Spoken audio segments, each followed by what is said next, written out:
This is the home screen of the CorVita Data Capture Software. On the screen here, I have some signals that I've already captured to use as reference as we learn about the software.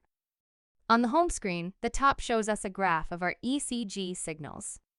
You can see that the graph shows the voltage over time for this length of data. Each ECG signal can be easily identified by the R wave of the QRS complex. If the R wave is highlighted with an orange marker, this indicates that the software is seeing that peak as an ECG signal.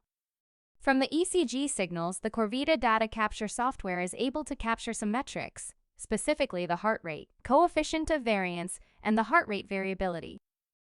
When the software is in pause mode, these metrics will be calculated from the signals currently viewable on the screen, and if you're actively capturing data in run mode, these metrics will be calculated in real time, constantly updated based on the new signals coming through. To the right of our metrics, we see our status buttons. These help indicate to the software what state the animal is in and allows the software to customize the peak detection algorithm accordingly. For example, if we're working with an awake mouse, like we see here, the R waves of the ECG signal are detected nicely, but if I change this to an asleep rat, which is not the case, then our peak detection no longer works properly. That is because an asleep rat is going to have a much lower heart rate than an awake mouse. Choosing the right status of your animal is important for properly calculating our metric. It's important to note that these status buttons can be customized according to your study within the Settings menu. If you open the Settings menu and click the Heart Rate tab, we can see our options. You can change the labels and heart rate ranges according to the study you're performing. For example, if you expect to see an elevated heart rate in your sick animals, then we can adjust that so. Or if you are looking at a control group versus two different conditions, you can change the labels to reflect that.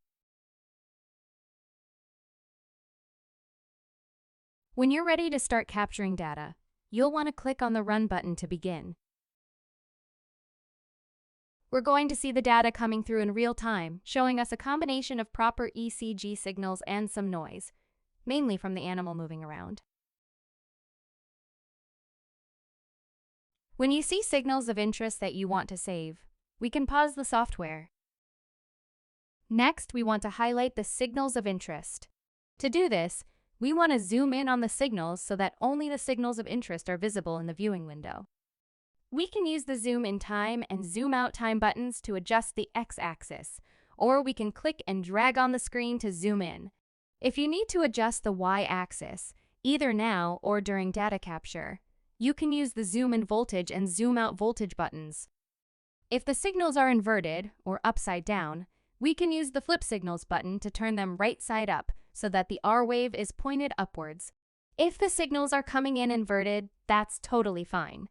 It's just a function of how the animal is positioned on the positive and negative terminals of the lead plate.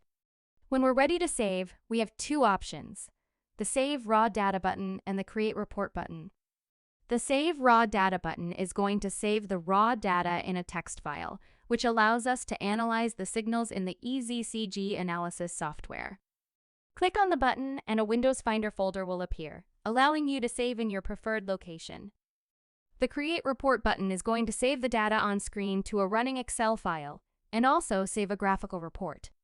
The Excel file will include the heart rate, the number of signals, the coefficient of variance, and the heart rate variability.